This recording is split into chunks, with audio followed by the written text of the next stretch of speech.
ಬೆಳಗಿನಿಂದಲೂ 7 ಗಂಟೆಯಿಂದ ಬಿರುಸಿನ ಮತದಾನಗಳಾಗ್ತಾ ಇದೆ ರಾಜ್ಯದ 14 ಕ್ಷೇತ್ರಗಳಲ್ಲೂ ಕೂಡ. ಇದೀಗ ಕೆಲವೊಂದು ವಿಶೇಷ ಅಂತ ಅನ್ನಿಸ್ಕೊಳ್ಳುವ ಹಲವು ವೈಶಿಷ್ಟ್ಯತೆಗಳಿಂದ ಕೂಡಿರುವಂತಹ ಮತದಾನ ಯಾರು ಮಾಡಿದ್ದಾರೆ ಅದನ್ನ ನೋಡೋಣ. ಕೋಲಾರದಲ್ಲಿ ವೋಟ್ ಮಾಡೋಕೆ ದುಬೈನಿಂದ ಬಂದಿದ್ದಾರೆ ಡಾಕ್ಟರ್ ಅಬ್ದುಲ್ ಸುಬಾನ್ ಅಂತ.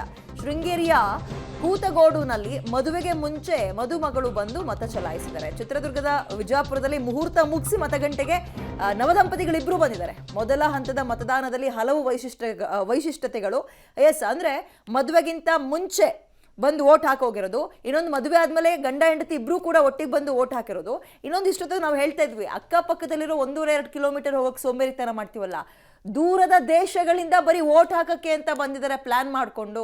ಇದಕ್ಕಿಂತ ಇನ್ನೇನು ಹೇಳ್ಬೇಕು ಹೇಳಿ, ಬಂದು ವೋಟ್ ಹಾಕಿ ಅನ್ನೋಕೆ. ಮಗದೊಂದು ಕಡೆ ನೋಡಿ, ಅಲ್ಲಿ ಪೂರ್ತಿ ವೆಲ್ ಡ್ರೆಸ್ಡ್ ಆಗಿ ಹೂವಿನ ಹಾರದ ಸಮೇತ ನವದಂಪತಿಗಳು ಈಗ ತಾನೇ ಮದುವೆ ಆಗಿ ಮನೆಗೂ ಹೋಗಿಲ್ಲ, ನೇರವಾಗಿ ವೋಟಿಂಗ್ ಬೂತ್ಗೆ ಬಂದಿದ್ದಾರೆ. ಇನ್ನೊಂದು ಚಿಕ್ಕಮಗಳೂರಿಂದ ಒಂದು ಗಮನಿಸ್ತಾ ಇದ್ದೀರಿ, ಆಕೆಗೆ 9:30 ಇದ್ದಿದ್ದು ಮುಹೂರ್ತ, 7 ಗಂಟೆಗೆ ಬಂದು ಮತ ಚಲಾಯಿಸಿರುವಂಥದ್ದು. ಎಷ್ಟು ಸ್ಫೂರ್ತಿ. ಆ ಕುಟುಂಬಸ್ಥರಿಗೆ ಹ್ಯಾಟ್ಸ್ ಆಫ್ ಹೇಳ್ಬೇಕು ಈ ಟೈಮಲ್ಲಿ. ಅಯ್ಯೋ ಮದುವೆ ಆಯಿತು ಸಾಕು ಅನ್ಬೋದಿತ್ತು. ಇನ್ನು ದುಬೈನಿಂದ ಒಬ್ರು ಬಂದಿದ್ದಾರೆ, ಅಬ್ದುಲ್ ಅಂತ, ಡಾಕ್ಟರ್ ಅಬ್ದುಲ್ ಸುದಾನ್ ಅಂತ.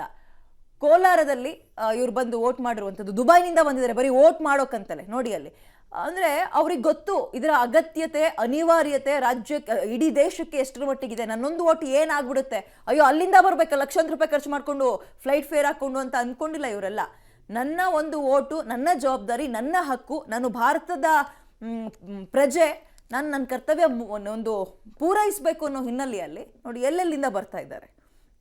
ಅದಕ್ಕೆ ಹೇಳಿದ್ದು ಇವ್ರಿಗೆಲ್ಲ ಹ್ಯಾಟ್ಸ್ ಆಫ್ ಹೇಳೋಕ್ಕಿಂತ ಹೆಚ್ಚಾಗಿ ಯಾರೆಲ್ಲ ಇನ್ನೂ ಇಷ್ಟೆಲ್ಲ ಉದಾಹರಣೆಗಳನ್ನು ತೋರಿಸಿಯೂ ಮನೇಲಿ ಕೂತಿರ್ತಾರಲ್ಲ, ವೇಸ್ಟ್ ಅನ್ನಿಸ್ಕೊಬಿಡ್ತೀರಿ. ಮೈಸೂರಿನಲ್ಲಿ ಮಹಾರಾಜರ ಗೆಟಪ್ನಲ್ಲಿ ಮತದಾರ ಒಬ್ಬ ಬಂದು ಕುವೆಂಪು ನಗರದ ವಿವೇಕಾನಂದ ಸರ್ಕಲ್ ಬಳಿಯ ಮತಗಟ್ಟೆಯಲ್ಲಿ ಮತದಾನ ಮಾಡಿದ್ದಾರೆ.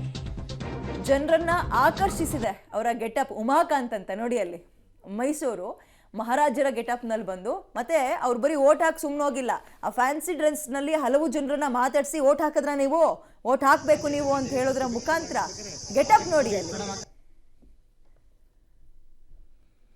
ಮೈಸೂರಿನಲ್ಲಿ ಮಹಾರಾಜರ ಗೆಟಪ್ನಲ್ಲಿ ಮತದಾರರೊಬ್ರು ಬಂದು ಈ ರೀತಿಯಾಗಿ ಗಮನ ಸೆಳೀತಾ ಇದ್ದಾರೆ. ಅವ್ರಿಗೆ ಏನಿತ್ತಪ್ಪ ಈ ಥರ ಮಾಡೋ ಅಗತ್ಯ ಏನಿತ್ತು? ಬಟ್ ಅವ್ರಿಗಿರೋ ಕಾಳಜಿ, ಕನ್ಸರ್ನ್ ನೋಡಿ, ವೋಟ್ ಮಾಡ್ಬೇಕು ಪ್ರತಿಯೊಬ್ರು ಅಂತ.